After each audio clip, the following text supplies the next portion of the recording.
Sa tuwing sasapit ang Pasko, hindi mawawala ang pamimigayan at pagpapalitan ng mga regalo. Alam naman natin na ang diwa ng Pasko ay pagmamahalan at pagbibigayan. Pero paano kung ito ang matanggap mo? Underwear. At hindi lang basta-basta underwear, thong panty pa ito. Gagamitin mo kaya? Pero nag-isip kang isukat ano? Panyo. Di ba pag binigyan ka nun, palagi kang iiyak?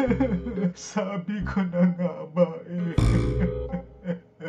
Magkapi ka muna kaya gamit ang iyong regalong customized mug. At least, customized. At dahil mahilig kang mag-selfie, print mo na kaya at ilagay sa picture frame. Nagmumukhang anghel ka daw. Eh kaya niregaluhan ka ng angel figurine. Pero di ata bagay sa'yo. Pero parang pinahirapan ka pa. At pinabuksan pa sa'yo ang balot na regalo. Eh wala naman talagang laman ito. At inabot lang sa'yo yung perang katumbas ng regalo. Effort mo pre. Oh, madumi na daw kuko mo. O itong nail cutter. Maligo ka na rin daw gamit itong sabon. At lahat ng toiletries na naiisip mo. Ang baho mo na daw kasi. Ito ang pinakahanep. Yung ibinigay na ng iba, ipinangregalo mo pa. At hindi pa dyan nagtatapos. Yung mismong nagbigay pa sa'yo, ang niregaluhan mo. Magaling.